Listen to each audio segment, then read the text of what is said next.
Hello दोस्तों, एक बार फिर से आपका इंस्पायर वर्क्स में बहुत बहुत स्वागत है। दोस्तों, मैंने ये 9 वाट एलईडी बल्ब के लिए एक आरसी ड्राइवर बनाया है जो कि काफ़ी दमदार और बढ़िया परफॉर्मेंस दे रहा है। तो इस वीडियो में मैं आपको बताऊंगा कि किस तरीके से घर बैठे ही काफ़ी कम कीमत में आप इस तरीके के आरसी ड्राइवर को बना सकते हैं और उसको अपने बल्ब में इस्तेमाल कर सकते हैं या रिपेयर के लिए उसको इस्तेमाल कर सकते हैं। सबसे पहले हम इसे जला के देखते हैं कि कितना दमदार रोशनी ये आरसी ड्राइवर दे रहा है इस एमसीपीसीबी में। और ये देखिए, ये इसकी कुछ रोशनी है, काफ़ी दमदार और बढ़िया रोशनी ये दे रहा है यहाँ पे, जिसे आप देख सकते हैं। तो चलिए सबसे पहले हम समझते हैं कि इसमें क्या क्या कंपोनेंट मैंने यूज़ किया और किस तरीके से सर्किट बनाया है। अब आप देखिए, इसको बंद करने के बाद भी ये हल्का हल्का एलईडी ग्लो कर रहा है। तो ये भी बताऊंगा कि इसका रीज़न क्या है और उस नए एलईडी ड्राइवर जो हम बनाएंगे आरसी ड्राइवर, उसके अंदर उस चीज़ को भी दूर करेंगे। तो पहले समझते हैं कि कौन कौन सा कंपोनेंट यूज़ किया है मैंने। यहाँ पे मैंने 2 पॉलीकैप्स्टर यूज़ किया है 135J 400 वोल्ट का। तो ये हमारे पास पॉलीकैप्स्टर है जिसे मैं यूज़ करूँगा, 2 पॉलीकैप्स्टर को यूज़ करूँगा। उसके बाद मैंने ब्रिज रेक्टिफायर बनाने के लिए जो है डायोड का इस्तेमाल किया है। तो ये हमारे पास डायोड है जिसका हम इस्तेमाल करेंगे 4007, ये डायोड है। उसके बाद हम यूज़ करेंगे एक 100 माइक्रोफैरेड का 100 वोल्ट का कैप्स्टर। तो ये देखिए, ये वो कैप्स्टर है जिसका हम इस्तेमाल करेंगे, यहाँ पे मैंने इस्तेमाल किया है। उसके बाद अगर हम बैक पोर्शन में देखें तो बैक पोर्शन में मैंने एक फ्यूजिबल रजिस्टर यूज़ किया है। उसके बाद एक एमओबी यूज़ किया है 471K का। उसके बाद पॉलीकैप्स्टर को डिस्चार्ज करने के लिए 470K का मैंने रजिस्टर यूज़ किया है। तो चलिए फटाफट अब अपने डायग्राम को बनाते हैं। तो चलिए फटाफट अब अपने नए ड्राइवर को बनाते हैं सही तरीके से और उसको इस हाउसिंग के अंदर इस्तेमाल करेंगे और फिर हम सारा चीज़ सेट करेंगे। तो चलिए दोस्तों, फटाफट इस ब्रेडबोर्ड पे अपने कंपोनेंट को लगाते हैं, फिर मैं आपको समझाऊंगा कि कैसे मैंने सर्किट को बनाया है और कैसे सारा कनेक्शन किया है। तो सबसे पहले हम इस पे पॉलीकैप्स्टर को लगा देते हैं। ये हमारा 2 पॉलीकैप्स्टर लग गया है। अब ब्रिज रेक्टिफायर के लिए हम डायोड को लगाते हैं। तो ये हमारा चारों डायोड लग गया है, पॉलीकैप्स्टर लग गया है। अब चलिए हम अपने इस कैप्स्टर को लगाते हैं। तो इस बोर्ड पे हमारा मेन कंपोनेंट लग गया है, डायोड, कैप्स्टर और पॉलीकैप्स्टर हमने लगा दिया है। अब चलिए बैक साइड चलते हैं और यहाँ पे अब हम सारा कनेक्शन करते हैं। मैं आपको बताऊंगा कि किस तरीके से आप डायोड का कनेक्शन करेंगे। तो दोस्तों, फाइनली हमारा डायोड का कनेक्शन कंप्लीट हो गया है। यहाँ पे मैंने अल्टरनेट जोड़ा है जो कि हमारा एसी पॉइंट होगा और यहाँ पे साथ साथ में अटैच किया है जो हमारा डीसी पॉइंट होगा। तो चलिए एक बार मैं आपको समझा दूँ।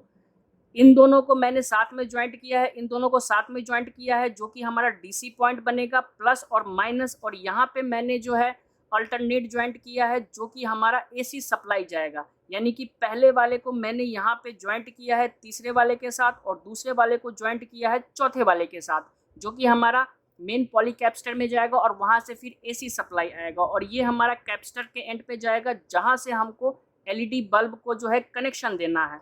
तो ये हमारा कंप्लीट हो गया। चलिए अब आगे बनाते हैं इसको।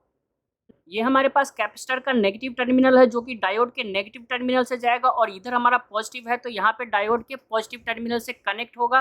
तो चलिए इसे फटाफट हम कनेक्ट करते हैं।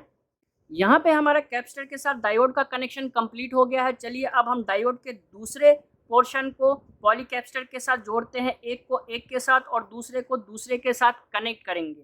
तो यहाँ पे आप देख सकते हैं डायोड के एक एसी कनेक्शन को एक पॉलीकैप्सिटर के साथ और दूसरे को दूसरे पॉलीकैप्सिटर के साथ कनेक्ट कर दिया है। अब इन पॉलीकैप्सिटर के बीच में हम एक एक रजिस्टर लगाएंगे 470K का, ताकि ये पॉलीकैप्सिटर सही तरीके से डिस्चार्ज हो सके। ये हमारे पास 470K का रजिस्टर है। आप 461, 465 भी यूज़ कर सकते हैं, लेकिन मैं 470K का रजिस्टर यूज़ कर रहा हूँ। यहाँ पे मैंने 470K का 3 रजिस्टर यूज़ किया है, 2 पॉलीकैप्सिटर में लगाया है और एक मेन कैपेसिटर में लगाया है। अगर हम इस रजिस्टर को यहाँ कैपेसिटर में नहीं लगाते हैं तो प्रॉब्लम ये होगा कि लाइट कटने के बाद भी हमारा एलईडी कुछ टाइम के लिए ग्लो करता रहेगा, जैसा कि आपने इसमें देखा है। हमने यहाँ पे कोई भी कैपेसिटर के अंदर रजिस्टर को यूज़ नहीं किया है, जिसकी वजह से लाइट कट जाए फिर भी ये एलईडी कुछ टाइम के लिए ग्लो करता रहेगा। आप यहाँ पे देख सकते हैं कि कोई भी रजिस्टर यहाँ पे यूज़ नहीं हुआ है, लेकिन हमारे इस सर्किट में ऐसी प्रॉब्लम नहीं आएगी क्योंकि मैंने डिस्चार्ज के लिए ऑलरेडी कैपेसिटर को रजिस्टर दे दिया है। तो अब आप देख सकते हैं यहाँ पे हमारा एक 100 माइक्रोफैरेड 100 वोल्ट का कैपेसिटर लग गया है, 4 डायोड यहाँ पे लग गए हैं और 2 पॉलीकैप्सिटर 135J का यहाँ पे लग गया है, बैक साइड पे हमने कनेक्शन इसका कंप्लीट कर दिया है। अब हम इसमें एक एमओबी लगाएंगे। ये एमओबी है मेरे पास 10D471K का, तो एक एमओबी इसमें से हम ले करके इसमें लगाएंगे। अब इसको लगाने के लिए हम इसको मेन जो हमारा पॉलीकैप्स्टर है वहाँ पे देंगे। यहाँ पे हमारा तकरीबन सारा सर्किट कंप्लीट हो गया है। ये हमारा कैप्स्टर हो गया, ये हमारा रेक्टिफिकेशन के लिए ब्रिज रेक्टिफायर हो गया, और ये दो पॉलीकैप्स्टर हो गए। एमओबी लगा दिया है। अब हमने इसमें फ्यूजेबल रजिस्टर लगाना है और फाइनली कनेक्शन करना है। तो ये देखिए कुछ इस तरीके से मेरे पास फ्यूजेबल रजिस्टर है। आप इस तरीके का भी यूज़ कर सकते हैं। मोस्ट ऑफ द केसेस में आप एलईडी बल्ब को खोलिएगा तो उसके ड्राइवर के अंदर इस तरीके का फ्यूजेबल रजिस्टर लगा रहता है, लेकिन मेरे पास ये भी है तो मैं इसको यूज़ करूँगा। तो दोस्तों यहाँ पे हमारा 9 वाट एलईडी बल्ब का आरसी ड्राइवर कंप्लीट हो गया है। चलिए एक बार फिर से मैं आपको सर्किट समझा दूँ कि किस तरीके से मैंने सारा कनेक्शन किया है। ये हमारा जो कनेक्शन है जो कि कैपेसिटर के पॉजिटिव और नेगेटिव टर्मिनल से निकला है, ये हमारे एमसीपीसीबी में जाएगा, जैसा कि मैंने यहाँ पे लगा रखा है। ये हमारा एमसीपीसीबी है, पॉजिटिव और नेगेटिव टर्मिनल में हम इस कनेक्शन को लगाएंगे। उसके बाद ये हमारा डायोड है जो रेक्टिफिकेशन का काम करेगा, एसी डीसी, और इस एसी के टर्मिनल को मैंने पॉलीकैप्स्टर के साथ जोड़ा है और इसके डायोड के डीसी टर्मिनल को मैंने यहाँ पे कैपेसिटर के साथ जोड़ा है।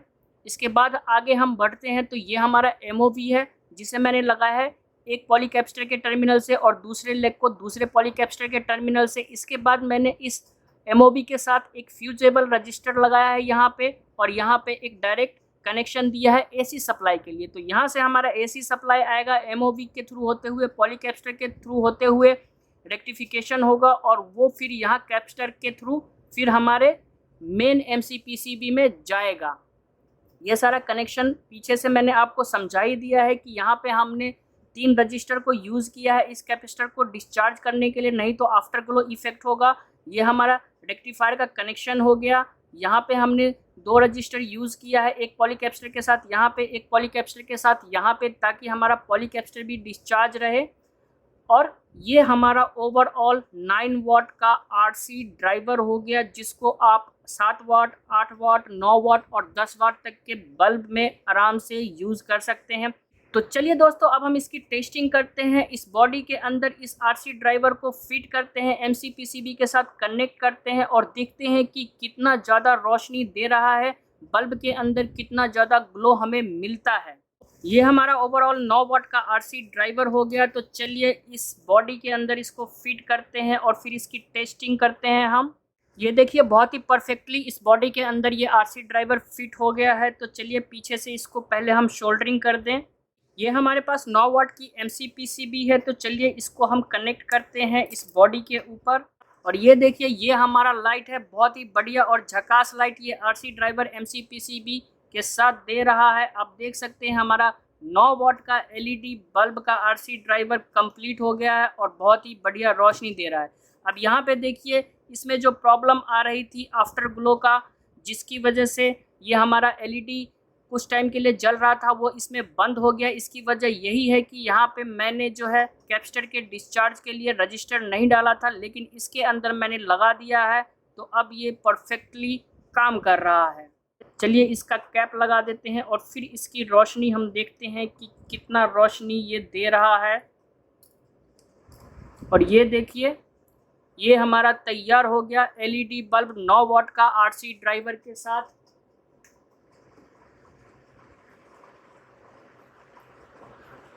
बहुत ही दमदार रोशनी दे रहा है ये आरसी ड्राइवर 9 वाट में, लेकिन इसका कंपैरिजन आप आईसी ड्राइवर के साथ कीजिएगा तो उसमें थोड़ा बहुत फ़र्क तो आपको मिलेगा ही मिलेगा। बाकी ये आरसी ड्राइवर बहुत ही दमदार है और इसका परफॉर्मेंस बहुत ही अच्छा है। आप अपने घर में इन सब कंपोनेंट का यूज़ करके बड़ी आसानी से इस तरीके के आरसी ड्राइवर को बना सकते हैं और इस्तेमाल कर सकते हैं।